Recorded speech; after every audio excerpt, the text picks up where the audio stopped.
Sebagai negeri yang dijuluki tanah surga, sedih ya kalau beras saja masih harus impor. Apalagi kalau beras impornya cuma numpuk dan rusak tidak terpakai. Padahal dengan kolaborasi sumber daya alam dan teknologi terkini, kita bisa loh meningkatkan kualitas dan jumlah produksi beras. Bahkan bisa menanam padi sendiri di rumah. Nih, berkat terobosan komunitas petani di Malang, Jawa Timur ini, kita bisa membudidayakan tanaman padi dengan teknik aquaponik. Semua jenis padi bisa ditanam dengan metode ini loh. Alih-alih tanah, medianya adalah pipa air PVC. Di bagian bawahnya, kita juga bisa berternak ikan lele dan nila. Panennya bisa barengan loh, mantap nggak tuh? Media tanamnya sendiri adalah pupuk kandang dan arang sekam dengan perbandingan 4:1. Media ini dinilai ideal karena nggak terlalu padat. Semua unsur hara pun sudah dipenuhi oleh pupuk kandang. Media tanam ini akan ditaruh di dalam gelas plastik yang sudah dilubangi dan dilapisi dengan kain. Fungsinya sebagai media resapan air sekaligus filter. Tinggal taruh bibitnya deh. Setelah 10-12 hari, bibit yang bertunas siap dipindahkan. Untuk pipa PVC sendiri, buat lubang dan kasih jarak sekitar 25 cm. Biar cahaya matahari bisa masuk ke kolam ikan. Pompa air juga dibutuhkan untuk mengalirkan air dari kolam ke dalam pipa air ini. Kemudian dialirkan melalui gelas-gelas media tanam tadi. Terus balik lagi deh ke kolam ikan. Air dari kolam akan membantu menyuburkan padi. Sedangkan akar padi membantu menjernihkan air, sehingga baik untuk ikan. Untuk satu unit instalasi padi hidroganik ini membutuhkan biaya 7-10 juta rupiah. Dengan luas lahan sekitar 24 meter persegi, satu unit ini bisa menghasilkan sekitar 40 kg padi loh. Karena tidak membutuhkan waktu lebih untuk mengolah tanah, metode tanam ini bisa panen hingga 4 kali dalam setahun. Berbeda dengan sawah konvensional yang cuma 2-3 kali dalam setahun. Metode tanam ini juga tidak menggunakan bahan kimia loh. Untuk pestisidanya dibuat dari olahan serai merah dan disemprotkan 1-2 kali dalam seminggu. Selain itu, ada juga tanaman kenikir untuk menghalau serangga. Perawatan lele dan ikan nilanya juga gampang kok. Setelah benih ditebar, ikan-ikan ini cukup diberi makan 2 kali sehari, pagi dan sore. Setelah 3 bulan, ikan-ikan ini siap dipanen berbarengan dengan padi. Wah, kebayangkan kalau punya di rumah? Bisa hemat uang dapur deh. Masih banyak nih inovasi cerdas sebagai usaha untuk memenuhi kebutuhan sembako dalam negeri. Biar nggak impor-impor lagi, cekidot infonya. Si Unyil, yuk kita kemon. Ada 3 alasan kenapa orang Indonesia menjadikan beras sebagai makanan pokoknya. Sampai-sampai ada yang gak bisa hidup tanpa beras dan nasi tuh. Pertama, produksi padi dan beras di Indonesia sangat melimpah. Ini karena iklim dan kontur tanah kita sangat cocok ditanami padi. Makanya sejak zaman prasejarah, beras sudah menjadi salah satu komoditas penting di Indonesia. Sebelum menjadi beras, bulir-bulir padi harus dipisahkan dulu nih. Petani zaman now sih gak perlu lagi ribet-ribet numbuk padi pakai lesung. Nih, sudah ada mesin penggiling padi modern yang sudah canggih. Pertama, padi basah atau padi yang sudah dijemur petani dimasukkan ke dalam cleaning device. Lalu dialirkan ke mesin pengering. Padi yang semula basah, kadar airnya akan diturunkan dari 30% menjadi 14%. Nah, padi yang sudah bersih dari bebatuan kecil dimasukkan ke dalam mesin pecah kulit yang akan memisahkan kulit padi dengan beras. Pada proses ini, warna beras masih coklat ya. Beras akan dipoles atau yang kita kenal dengan menyosok beras. Caranya dengan mengikis beras coklat menjadi putih. Selanjutnya, proses grading nih. Beras yang bentuknya tidak utuh akan dipisahkan dengan beras yang bentuknya utuh. Oke deh, beras dengan kualitas premium ini siap dikirim ke seluruh penjuru Indonesia. Alasan kedua, kenapa orang Indonesia suka banget makan nasi adalah karena nasi cocok berpasangan dengan aneka lauk dan bisa diolah macam-macam. Seperti nasi uduk instan ini nih. Bukan sembarang nasi uduk loh, karena dibuat dari beras lokal Garut dan diwarnai pakai pewarna alami. Olahan nasi uduk sudah ada sejak ratusan tahun yang lalu. Aslinya, olahan ini merupakan hasil persilangan 3 budaya, yaitu nasi lemak khas Melayu, nasi gurih khas Jawa, dan cita rasa otentik khas Betawi. Nasi uduk yang artinya susah ini dulu menjadi bekal wajib petani saat ke sawah. Selain menjadi suguhan sehari-hari, nasi uduk juga sering hadir dalam perayaan penting. Untuk nasi uduk warna ungu, pewarnanya pakai ubi ungu ya. Soalnya selain memiliki pigmen warna kuat dari antosianin, rasanya juga netral. Untuk mengekstrak warnanya, ubi ungu harus ditumbuk dan dikeringkan. Selain warna ungu, ubi ungu juga bisa menghasilkan warna merah, pink, dan merah mawar loh. Karena judulnya instan, nasi uduk ini juga dilengkapi dengan bumbu serta aneka rempah kering khas nasi uduk seperti daun jeruk, daun salam, dan serai. Ada garam, penyedap rasa, dan santan bubuk yang sudah dikemas per porsi juga loh. Jadi saat ingin dikonsumsi, tinggal masak semua bahan bersama 600 ml air panas saja. Wah, beneran praktis ya. Nah, alasan ketiga kenapa kita bergantung sama beras adalah karena bikin ketagihan.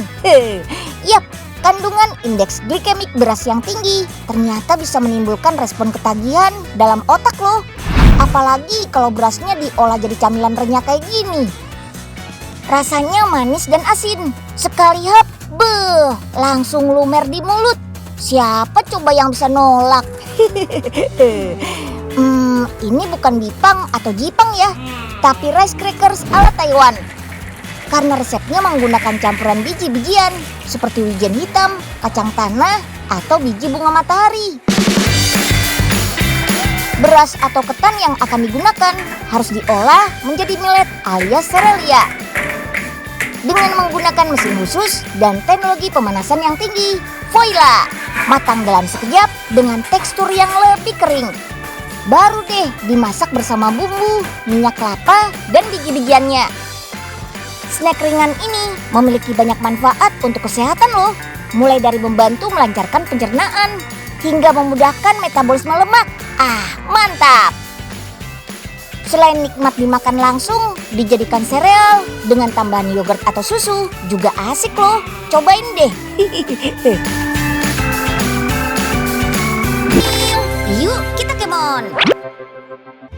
Assalamualaikum Po Ipe. Waalaikumsalam. Ini titipannya udah datang. Just tipnya pego ya. Enak aja pego. Lama banget sih belanjanya. Maaf Po, angkot ogah mogok tadi. Lah, garamnya mana ini? Habis Po garamnya. Kata yang jual, garam memang lagi langka. Terus bagaimana dong? Masa kagak pakai garam? Kagak sedep dong. Wah, halo Pak Uga, Po Ipe. Lagi nyariin garam ya? Kebetulan nih, Unyil mau ke tambak garam. Wah, berarti di sana banyak garam dong, Den. Pak Uga ikut ya? Boleh, Pak. Ayo nitip lagi ya, Gah. Tapi just tipnya jangan mahal-mahal ngapa? Oke, Po. Tenang aja. Kualitas dan jumlah produksi garam yang gak memadai membuat Indonesia masih harus mengimpor garam nih. Katanya bakal ada 3 juta ton garam yang didatangkan dari luar negeri. Musim hujan nih yang biasanya menjadi tantangan bagi petani garam untuk meningkatkan produksi. Untungnya sekarang lewat teknologi garam Prisma, petani garam jadi bisa panen sepanjang tahun tanpa terpengaruh cuaca. Sesuai namanya, tambak garam di sini diberi rumah Prisma. Tujuannya supaya air laut yang ditampung gak kena hujan. Jadi saat musim hujan pun petani garam bisa tetap panen. Selain itu, plastik ultraviolet dengan bentuk prisma ini panasnya lebih stabil dan tahan angin. Begini nih, cara membuat garam ala rumah prisma. Air laut akan dialirkan menuju bunker atau penyimpanan air. Di sini airnya disebut dengan istilah air muda. Kemudian air muda dipompa menuju ulir agar kotoran mengendap dan air jadi lebih bersih. Setelah dari ulir, baru deh air yang sudah bersih masuk ke dalam rumah prisma. Melalui proses pemanasan, air muda akan berubah menjadi air tua. Proses ini berlangsung selama musim kemarau. Jadi sewaktu musim hujan, stok air tua bisa tetap menghasilkan garam dan bisa panen sepanjang tahun. Kalau pakai cara biasa, masa panennya hanya selama beberapa bulan saja dalam setahun. Nah, rumah Prisma terdiri dari 2 lantai. Bagian bawahnya untuk menampung air tua dan bagian atasnya adalah meja produksi. Di meja produksi inilah berlangsung proses kristalisasi air laut tua menjadi garam. Dengan rumah Prisma ini dalam 1 tahun bisa menghasilkan garam 5 kali lipat dibandingkan dengan tambak garam yang biasa. Hebat kan? Garam yang dihasilkan rumah Prisma ini juga terlihat lebih jernih dan masuk kategori garam kualitas premium. Jadi nggak cuma meningkatkan produktivitas saja, tapi kualitas garamnya juga jadi lebih baik. Selain cuaca, keterbatasan lahan tambak juga membuat produksi garam dalam negeri mandek nih. Inilah yang memicu lahirnya alat penyuling air laut yang bisa menghasilkan garam. Sudah dilengkapi dengan teknologi tenaga surya. Alat ini bisa menghasilkan energi listrik hingga 100 ampere selama 10 jam. Energi inilah yang akan dipakai untuk memanaskan air laut hingga molekulnya terpisah lewat proses penguapan. Setelah melewati tabung pendingin, uap akan berubah menjadi air tawar yang siap pakai. Dari 250 ml air laut bisa menghasilkan 180 ml air tawar. pH air tawar yang dihasilkan benar-benar netral loh. Untuk kandungan garamnya sendiri berada di bawah ambang toleransi kandungan garam untuk air konsumsi. Dijamin aman deh. Alat ini juga bisa menghasilkan kristal garam sebanyak 10 gram. Wah, keren ya. Meskipun masih prototipe, alat ini bisa menjadi solusi warga pesisir yang membutuhkan garam untuk usaha pengawetan ikan, sekaligus air tawar untuk kegiatan sehari-harinya. Di Indonesia, produksi garam sebenarnya sudah dilakukan sejak lama. Sejarah mencatat Pulau Madura sebagai daerah penghasil garam terbesar di Indonesia. Bahkan tahun 1705, Belanda menguasai Pulau Madura demi memonopoli perdagangan garam. Selain garam Madura, garam organik dari Tejakula Bali nih yang menjadi primadona. Diolah dengan cara tradisional, garam ini tidak terlalu asin dan memiliki bentuk piramid yang sangat khas. Untuk membuat garam kualitas ekspor ini, siapkan dulu tanah kaya mineral yang sudah dibasahi dengan air laut. Sejak 6000 sebelum Masehi, garam memang sudah menjadi komoditas berharga loh. Sampai ada yang bilang manusia bisa hidup tanpa emas, tapi tidak tanpa garam. Dulu, garam pernah digunakan sebagai uang, hingga disertakan dalam persembahan untuk dewa. Beuh. Nah, proses penjemuran menggunakan palung pohon kelapa inilah yang menentukan kualitas garam Tejakula. Pori-pori halus batang kelapa terbukti efektif untuk menyaring air, sehingga menghasilkan garam yang berkualitas. Indonesia nggak cuma punya garam laut aja loh. Kita juga punya garam yang berasal dari sisa-sisa kawah vulkanik. Di Desa Jono, Kabupaten Grobogan, Jawa Tengah, terdapat sumber air asin yang dimanfaatkan sebagai bahan utama pembuatan garam. Walau namanya garam vulkanik, tapi garam ini bukan berasal dari gunung vulkanik ya, melainkan dari kawah vulkanik yang berasal dari dataran rendah. Kawah ini mengeluarkan letupan-letupan kecil dari perut bumi yang masih aktif. Sebenarnya ada 2 teori pembentukan untuk sumber garam di sini. Yang pertama, Desa Jono dikelilingi oleh pegunungan kapur bernama Pegunungan Kendeng. Pegunungan Kendeng mengandung banyak mineral, termasuk natrium klorida yang sering disebut sebagai garam dapur. Makanya rasa airnya asin. Air itu mengalir di dalam tanah dan bercampur dengan air resapan hujan, hingga akhirnya sampai ke Desa Jono. Nah, teori kedua, air muncul dari dalam tanah. Tanah ini sebenarnya adalah kawah yang sudah melebar. Jadi ada beberapa titik letupan vulkanik yang bisa dijumpai di Desa Jono. Nah, air asinnya akan ditampung dengan cara dibuatkan sumur seperti ini.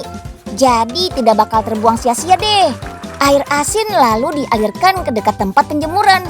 Karena air asin ini bercampur dengan lumpur, maka air harus ditampung selama 2 hari, biar lumpurnya mengendap.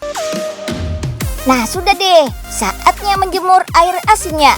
Butuh 7-10 hari hingga air garamnya mengkristal. Meski masih diolah secara tradisional, garam vulkanik ini memiliki keunggulan loh. Walau tidak mengandung iodium, penelitian membuktikan kalau kandungan mineralnya lebih banyak dibandingkan dengan garam jenis lainnya. Selain itu, karena asal air garamnya dari dalam tanah, garam ini tidak mengandung mikropartikel plastik sama sekali. Sedangkan garam laut berpotensi tercemar dengan mikropartikel plastik karena di laut banyak sekali sampah plastik yang sulit terurai.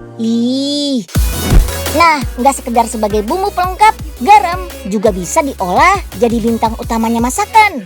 Kayak ikan panggang garam ini nih. Tabur dulu garamnya di bawah. Ada ikan bawal putih, daun mint, daun peterseli, jeruk nipis, lemon. Untuk menghilangkan bau amis pada ikan, karena nggak ada bumbu selain garam yang digunakan. Metode memasak seperti ini sudah dilakukan sejak abad ke-4 sebelum Masehi loh. Tujuannya untuk mendapatkan hasil masakan yang lembut dan matang merata. Nah, tinggal dipanggang deh. Butuh waktu kurang lebih 45 menit sampai 1 jam.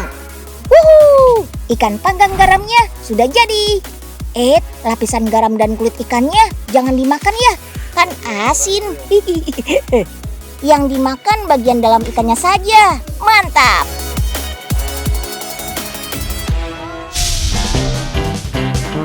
Ya ampun, Pak Oga, masa sampai 1 karung gitu bawanya? Mumpung lagi di sini, Den. Sekalian aja.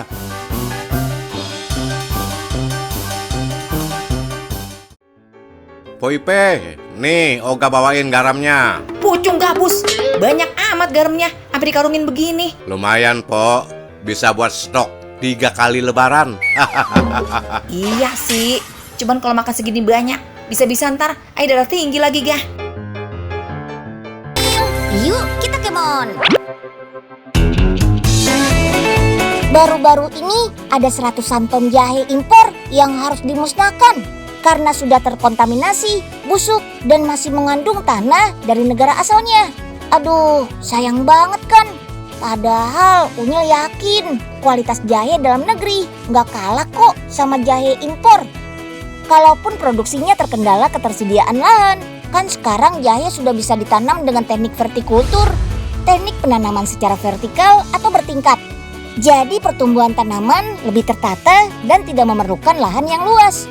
Pada tanaman jahe, budidaya vertikultur bisa dilakukan di dalam polybag dengan menggunakan media tanam berupa campuran tanah dengan bokasi atau pupuk kompos yang difermentasi. Bokasi dibuat dari campuran serbuk kayu, bekatul, arang sekam, kapur, pupuk kandang, serta EM4 atau efektif mikroorganisme 4, bakteri penyubur tanah yang sudah dilarutkan. Adonan bokasi akan dibiarkan selama 4 hari agar proses fermentasinya berjalan sempurna. Oke deh, media tanam sudah siap nih.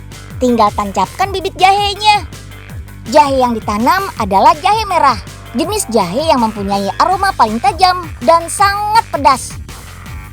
Ini nih yang dimaksud dengan penanaman vertikultur. Setiap bulan saat rimpang mulai muncul ke permukaan, media tanam harus ditambah ketinggiannya sampai tanamannya berumur 5 bulan dan siap dipanen. Ini biar pertumbuhan rimpang jahe vertikal ke atas, jadi nggak banyak makan tempat. Setiap polybag ini bisa menghasilkan jahe lebih dari 10 kg loh. Bayangkan kalau kita punya 10 polybag di halaman rumah, berarti sudah bisa menghasilkan 1 kuintal jahe dong. Wah, keren kan? Kita juga bisa loh menikmati jahe sebagai camilan. Jahenya dibuat jadi selai dulu ya. Terus tinggal isi ke dalam buah kurma. Kemudian dicelup deh pakai coklat warna-warni ini. Paling enak disajikan dalam keadaan dingin. Rasanya unik, ada pedasnya, manis, dan sedikit asam. Biarpun disantapnya dingin, tapi bisa bikin anget di badan. Yummy! Semoga kedepannya sembako kita sudah merdeka dari produk impor ya. Nah, kalau teman-teman belanja sembako, jangan lupa beli produk lokal ya, seperti anjurannya Pak Presiden. Bukan hanya cinta tapi benci. Cinta barang kita, benci produk dari luar negeri. Oke, sampai jumpa dalam episode Si Unyil lainnya.